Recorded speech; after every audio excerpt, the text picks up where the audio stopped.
Ninth. आज हम अध्याय 4 वन्य समाज और उपनिवेशवाद के MCQs पार्ट फर्स्ट करेंगे। तो आइए इन इम्पॉर्टेंट क्वेश्चन से हम चैप्टर को क्लियर करें और एग्ज़ाम की प्रिपरेशन भी करें। यहाँ पे फर्स्ट क्वेश्चन है हमारा, ब्रिटिश सरकार ने वनों पर नियंत्रण क्यों किया?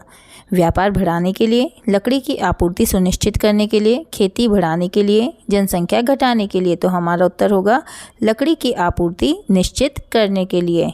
सेकेंड क्वेश्चन है, वैज्ञानिक वन प्रबंधन का मुख्य उद्देश्य क्या है? तो यहाँ पे है वन संरक्षण, लकड़ी की आपूर्ति सुनिश्चित करना, पर्यावरण सुधार, आदिवासियों की सहायता। तो यहाँ पे वैज्ञानिक वन प्रबंधन का मतलब है लकड़ी की आपूर्ति को सुनिश्चित करना।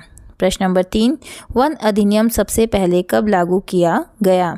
1957, 1857, 1865, 1880 या 1900। तो हमारा आंसर है 1865। क्वेश्चन नंबर 4, 1878 के वन अधिनियम के तहत वनों को कितने वर्गों में बांटा गया है? 2, 3, 4 या फिर 5। हमारा उत्तर होगा 3 वर्गों में बांटा गया है। क्वेश्चन नंबर 5, रिजर्व फॉरेस्ट का अर्थ जहां आम लोगों को प्रवेश की अनुमति हो। रिजर्व फॉरेस्ट का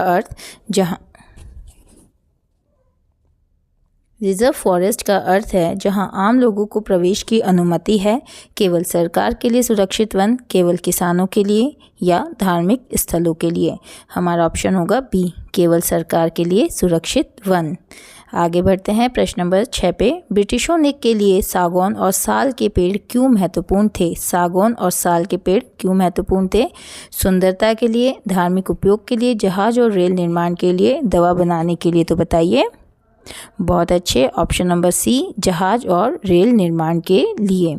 क्वेश्चन नंबर 7, बस्तर विद्रोह कब हुआ था?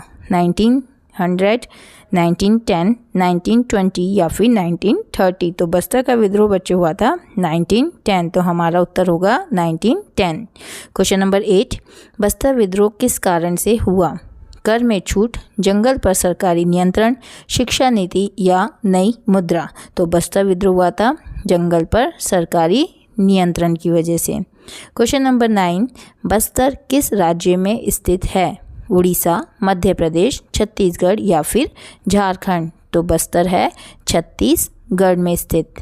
प्रश्न नंबर 10, ब्रिटिश काल में आदिवासी लोग मुख्यतः क्या करते थे? फर्स्ट, उद्योग, खेती, शिकार, पशुपालन और संग्रहण या फिर शिक्षा। तो ब्रिटिश काल में आदिवासी लोग मुख्यतः शिकार करते थे, पशुपालन करते थे और संग्रहण करते थे। प्रश्न नंबर 11, जंगल के लोगों को सरकार ने क्या कहा? अपराधी, पिछड़े, जंगली या फिर बागी। तो जंगल के लोगों को सरकार ने जंगली कहा। प्रश्न नंबर 12, किस अधिनियम से वनवासियों के अधिकार सीमित हुए? 1858 अधिनियम, 1865 और 1878 वन अधिनियम या 1909 अधिनियम या 1919 अधिनियम। तो किस अधिनियम के से वनवासियों के अधिकार सीमित हुए थे? 1865 और 1878 वन अधिनियम के अंतर्गत। प्रश्न नंबर 13, ट्रांजिट पास किससे संबंधित था? कर भुगतान, वन उत्पाद के परिवहन से, शिक्षा व्यवस्था से या रेल यात्रा से। तो हमारा उत्तर होगा वन उत्पादों के परिवहन से, यानी वन उत्पाद को इधर उधर ले जाने के लिए पास की आवश्यकता होती थी, जिसे हम बोलते हैं ट्रांजिट पास। बस्तर विद्रोह के नेता कौन थे? सिद्धू, गुंडाधुर, बिरसा मुंडा या तिलका मांझी। तो हमारा उत्तर होगा गुंडाधुर। प्रश्न नंबर 15, आदिवासियों को शिकार करने से क्यों रोका गया? क्योंकि वे हिंसक थे, सरकार ने इसे अवैध घोषित किया, वे जानवरों को बचाना चाहते थे या फिर धर्म के कारण। तो हमारा उत्तर होगा बी, यानी कि सरकार ने इसे अवैध घोषित किया। प्रश्न नंबर 16, ब्रिटिश सरकार ने वनों को क्यों काटा? गांव बसाने के लिए, रेल लाइनों के निर्माण के लिए, स्कूल खोलने के लिए या खेती के लिए। तो ब्रिटिश सरकार ने वनों को इसलिए काटा क्योंकि वो रेल लाइन बिछाना चाहते थे, उनका निर्माण करना चाहते थे। प्रश्न नंबर 17, भारत में वन विभाग कब स्थापित हुआ? वन विभाग 1864, 1878, 1880 या फिर 1890। तो हमारा उत्तर होगा 1864 में। वनों की कटाई से क्या नुकसान हुआ? जलवायु परिवर्तन हुई, फसल बढ़ी, शहर सुंदर हुए या फिर उद्योग घटे। तो वनों की कटाई से जलवायु में परिवर्तन हुआ है। इसके बाद प्रश्न नंबर 19, वैज्ञानिक वन प्रबंधन की नीति किसने बनाई थी? भारतीय सरकार ने, ब्रिटिश सरकार ने, फ्रांसीसी सरकार ने या पुर्तगाली सरकार ने? तो वैज्ञानिक वन प्रबंधन की नीति बनाई गई थी ब्रिटिश सरकार के द्वारा।